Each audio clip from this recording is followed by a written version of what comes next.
He had a bribe money from his, he didn't have a lot of money. He had There's a very little good bird over bribe here. from people to get to his inauguration.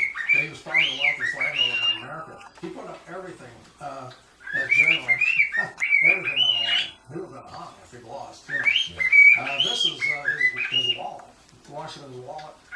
He gave this to his nephew, who he appointed